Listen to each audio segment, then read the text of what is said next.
ada beberapa hal yang ya saya tidak mengerti tugas karena ini saya dosen baru. Pak. Maaf Assalamualaikum Pak, Bu. Ya.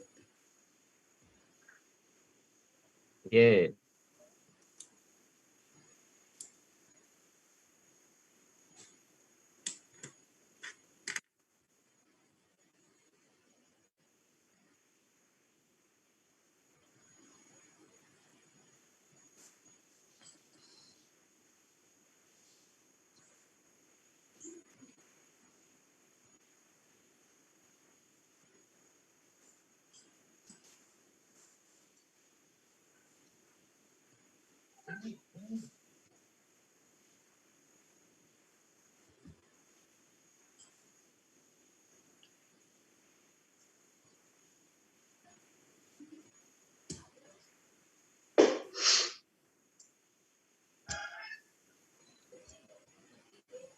Jadi pola pikir saya sudah berubah Pak dari guru SMA menjadi dosen ini.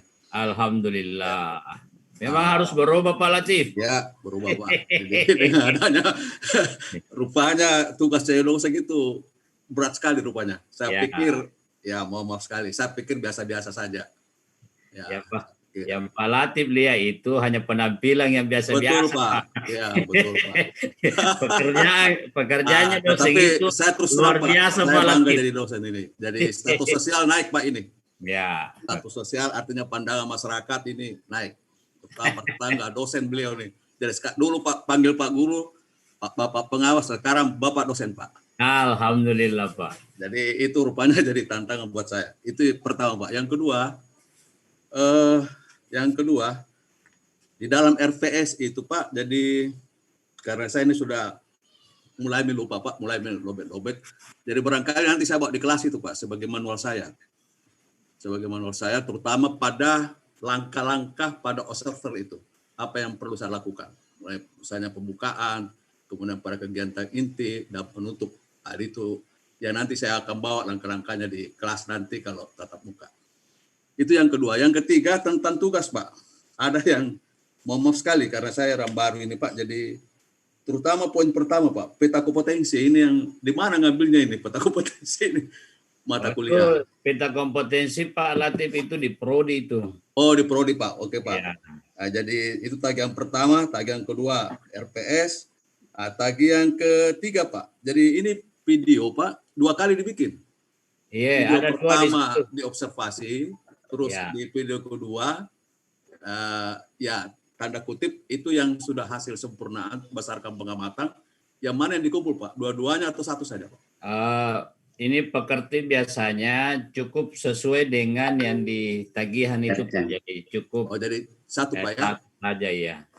Yang tidak paham juga Pak tentang jurnal. Yang mana yang dimaksud jurnal ini? Jurnal itu silakan Pak Latif di Spada itu sudah disiapkan template-nya. Jadi sudah disiapkan template-nya. Jadi itu Pak. Jadi bisa diunduh di Spada. Jadi sudah diunduh di Spada sehingga itu bisa dilihat di situ Pak Latif. Oh iya. Iya Pak. Terima kasih banyak ini Pak. Jadi mudah-mudahan selama waktu 2 minggu bisa saya selesaikan. Terima kasih banyak Pak. Assalamualaikum warahmatullahi wabarakatuh. Terima kasih Pak Latif.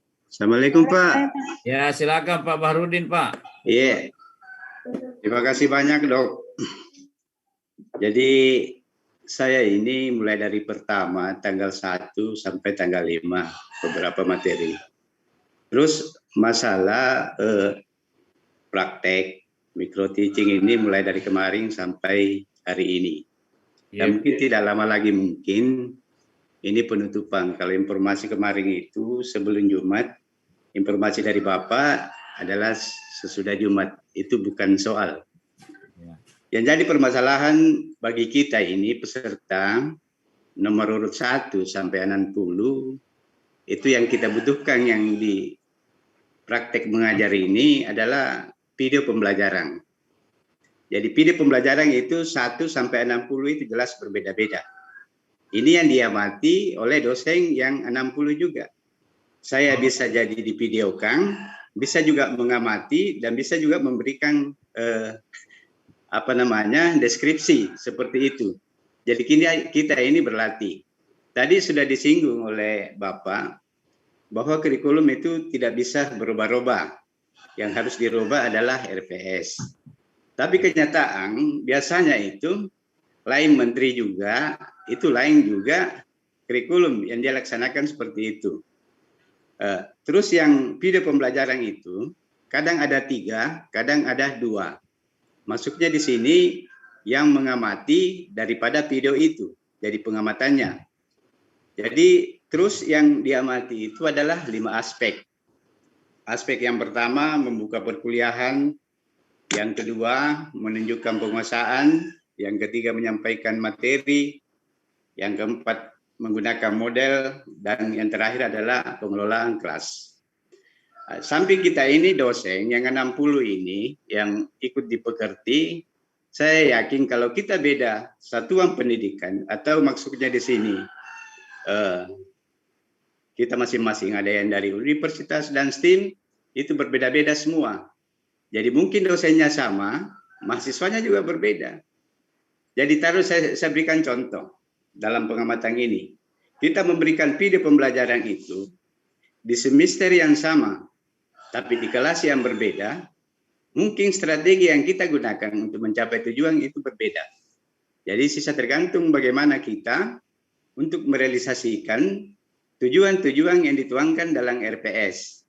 Jadi saya kira ini ada hal baru. Jadi saya ini dengan Pak Latif, Pak Dideng ini halipunsi. Maksudnya ini saya dari guru juga, Pak Dokter.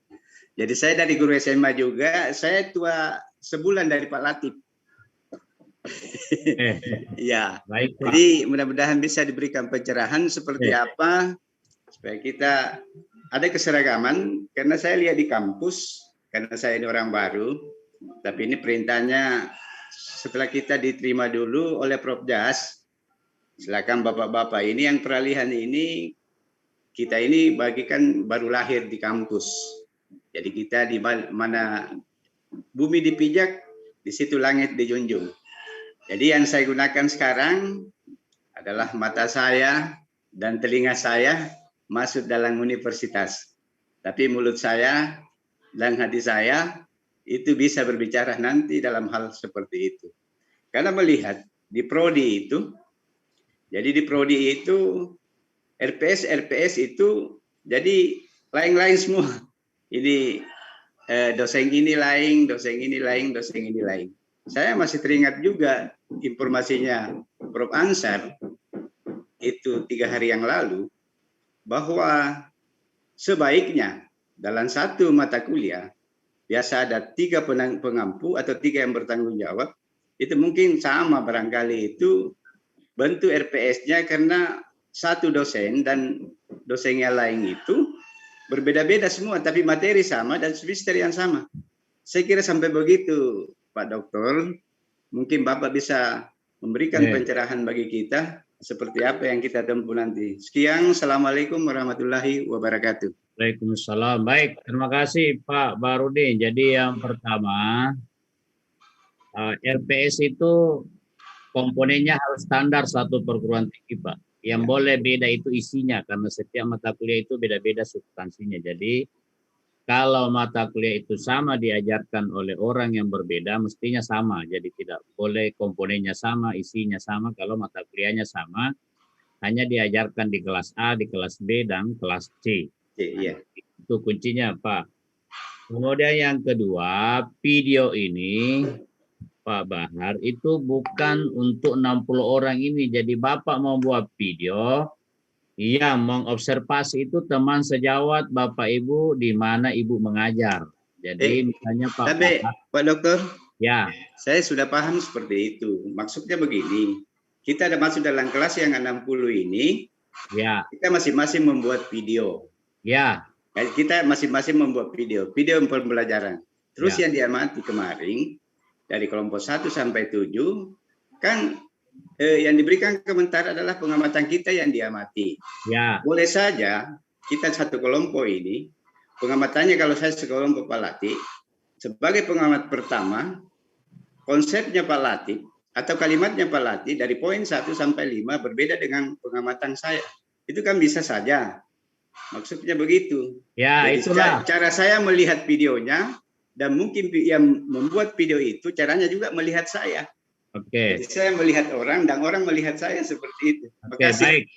Termasuk itulah gunanya lembar observasi, Pak. Jadi lembar observasi itu salah satu cara sudut pandang untuk menyamakan sudut pandang. Jadi sudut pandang itu itulah yang menjadi bahan refleksi, Pak ya. Jadi saya kira untuk mau dipersamakan kata-katanya itu tidak mungkin. Jadi paling tidak perspektif kita itu, arah kita itu sama melalui instrumen namanya lembar observasi. Jadi seperti itu Pak Bahar. Jadi makasih. Ya, 2.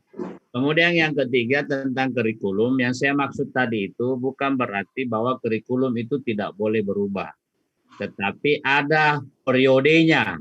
Iya Pak. Ya, jadi biasanya di perguruan tinggi itu kalau akreditasi perguruan tinggi biasanya berkalanya itu 4 tahun. Nah, oleh karena itu, apalagi kurikulum saat ini, kurikulum perguruan tinggi itu harus fleksibel. Jadi tidak lagi kaku, tetapi bagaimana menyongsong keterampilan masa depan. Oleh karena itu, yang saya maksud tadi, masa tahun ini besok lagi dirubah kan? Nah, kan? Jadi di perguruan tinggi itu paling tidak substansi materinya yang baru sehingga itu menjadi revisi untuk setiap tahun ya. Jadi saya kira seperti itu Pak Bahar ya. Iya Pak. Oke, baik Bapak Ibu, Ibu Eta. Saya kira untuk sesi saya kira cukup. Selamat, sehat-sehat semua Bapak Ibu. Sehingga aktivitas lagi melanjutkan